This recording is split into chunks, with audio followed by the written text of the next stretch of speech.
Joined the ABS-CBN, where he became one of the country's most prominent journalists, serving as a reporter for TV Patrol, Bandila, and ANC, and a host of Umagang Kay Ganda and Red Alert. In 2017, making him a fitting speaker for today's generation of young journalists. Ladies and gentlemen, let's give a resounding round of applause for our keynote speaker, Mr. Alfonso Tomas Atong Pagaduan Amaulio.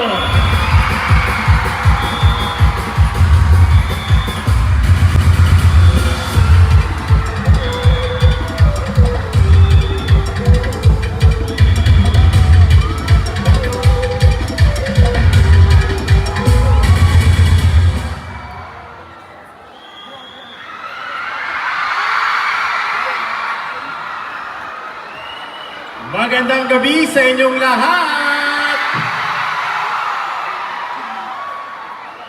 Mga campus journalists at mga NSPC finalists, mag-ingay! Araw na ito, ikinalulugod kong makasama kayong lahat dito sa lungsod ng Ormoc. At bago po tayo magpatuloy sa City of Ormoc, palakpakan po natin sila. Thank you for making all of this possible. So syempre, I'm a little bit nervous dahil sa ang daming nanonood ngayon, nakakatakot. Pero at the same time, ako po ay excited na makita ang isang energetic and very vibrant community of campus journalists from all over the country. Kayo ang future ng journalism sa bansa. Pwede ba tayo mag-roll call? Mag-roll call tayo para lang mabuhay ang inyong diwa. Visayas? At syempre, Mindanao! Grabe! Panalo na kayong lahat sa aking paningin. Grabe!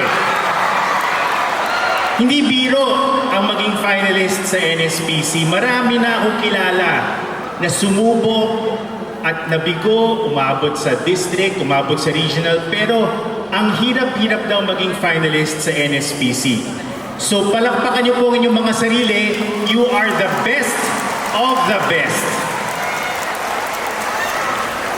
At syempre, mas nakaka-proud na ako po ang inyong naandayahan bilang inyong tagapagsalita or keynote speaker sa araw na ito. Lalo na't espesyal sa aking puso ang Leyte. Noong 2013, November 2013, lumipad po ako dito kasama ng aking team para mag-cover ng isa sa pinakamalakas na bagyo sa ating kasaysayan, ang bagyong Yolanda. Batang reporter pa lang ako noon at ang mga nakita ko lang ang pumayag na tumanggap ng posisyon dahil walang iba na gusto maging EIC, lahat ay busy sa kanilang pag-aaral. So hindi ako ang pinakamagaling pero ako ay nagtiyaga at mula doon nagsimula na yung apoy.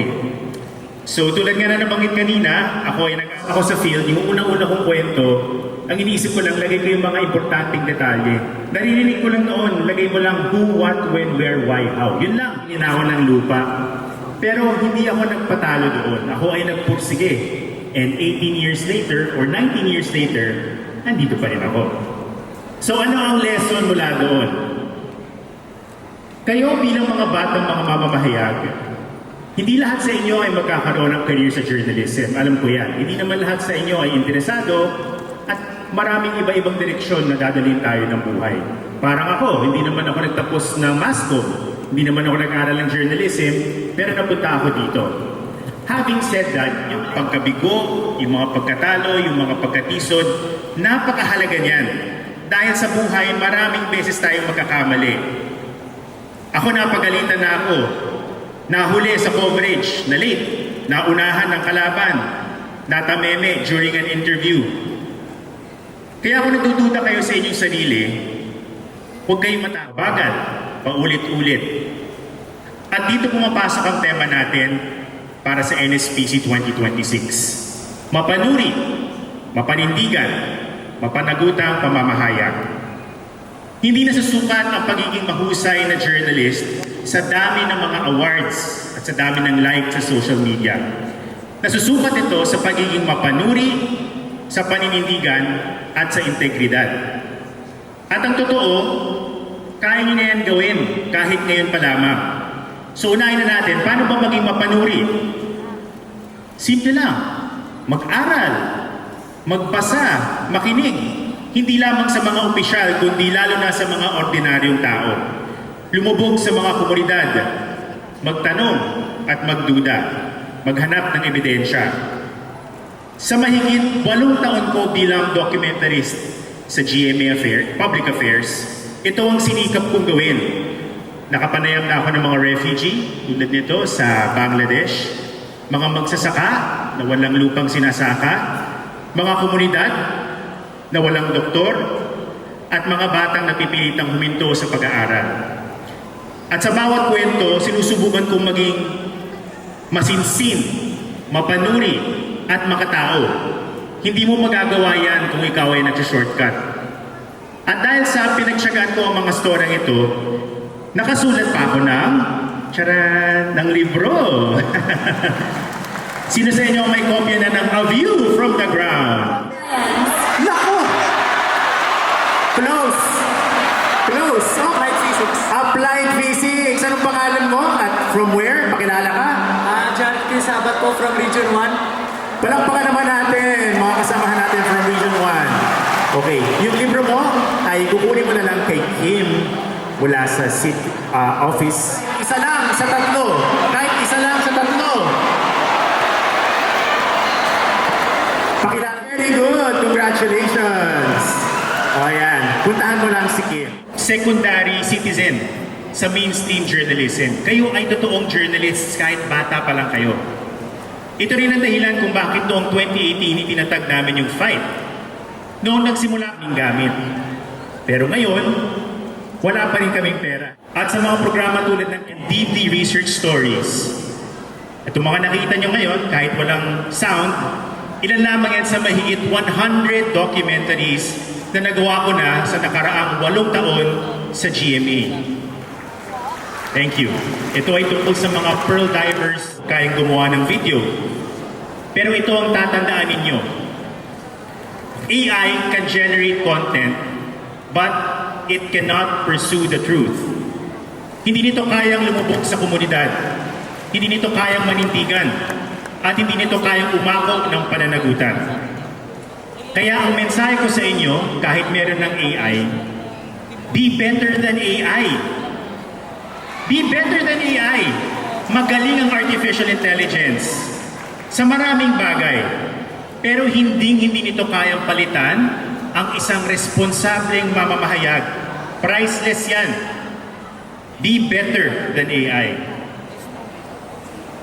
At ang isa pang challenge ngayon, tila mas marami na ang nakikinig sa mga influencers kumpara sa mga journalists. Pero may pagkakaiba sila. Ang influencer, ang pangunahing tinatanong, ilang views, ilang likes. Ang journalist nagtatanong, ano ang mahalaga at sino ang makikinabang. Influencers may chase attention, but journalists have to chase the truth. Yan ang kahalagahan ng mga mamamahayag. Hindi lahat ng merong plataforma ay pwedeng maging journalist. Okay, bago natin tapusin ang speech na ito, Sige nga. Pangalan at mula saan? My name is Angelique Tarices Gonzalez. I'm from the region of National Capital Region, SDO Muntinlupa. video organization ay tinatag namin noong 2018. FYT! Fight! Yay! Pangalan at galing saan? Penelosa from Region A! Rizal Rizal! Journalist. Attention o katotohanan? Go! Hala! Hala! Ako! Ikaw ang hinahabol? Ikaw ang hinahabol? Magandang hapon po, Atong Hello. Hello. Ang hinahabol ng isang journalist ay ang katotohanan. Yun! Congratulations! Congratulations! Okay! And now, I want to leave with you my final message. Aww! Alam nyo, hindi madali ang maging mamamahayag. Madalas naro-romanticize natin. And I'm guilty of that from time to time kasi nakikita natin parang exciting ng buhay. Pero hindi ito ang pinakamadaling paraan para yumaman. Hindi ito laging ligtas. Hindi ito laging popular. Pero may mga trabaho hindi pwedeng mawala eh. Kailangan ng bantay ng demokrasya. Kailangan ng bantay ng kalikasan. Kailangan ng bantay ng ating mga karapatan. Alam ko na nandito kayo sa NSPC 2026 para manalo. And I wish the best of luck to all of you. Pero pagkatapos ng contest na ito, ano na? Sa totoo lang, doon pa na nagsisimula ang tunay na pagbabago. Ang journalism ay hindi isang competition. Ito ay isang serbisyo. Kapag may sakuna, may eleksyon, may katiwalian, kailangan may magsabi ng totoo. At pwedeng kayo yun. Kapag may plataforma ka, may responsibilidad ka. At kung hindi mo gagamitin ang boses mo para sa tunay na pagbabago, lumilikha ka lang ng ingay. Sa panahong nalulunod sa ingay ang katotohanan, piliin niyong maging mapanuri. Sa panahong sinusukat ang ating halaga sa dami ng likes, piliin niyo ang integridad. At sa panahon ng krisis at pang-aabuso, piliin ninyong manindigan. Dahil ang journalism ay hindi lamang isang skill o kasanayan, hindi lamang ito isang trabaho, isa itong serbisyo, isa itong paninindigan. At sa huli, hindi lang kayo nag-uulat tungkol sa mundo, tumutulong kayong baguhin ito. NSPC 2026, maraming salamat at mabuhay ang campus journalism. Sa panahong sinusukat ang ating halaga sa dami ng likes, piliin ninyo ang integridad. At sa panahon ng krisis at pang-aabuso, piliin ninyong manindigan. Dahil ang journalism ay hindi lamang isang skill o kasanayan, hindi lamang ito isang trabaho, isa itong serbisyo, isa itong paninindigan. At sa huli, hindi lang kayo nag-uulat tungkol sa mundo, tumutulong kayong baguhin ito. NSPC 2026, maraming salamat at mabuhay ang campus journalism.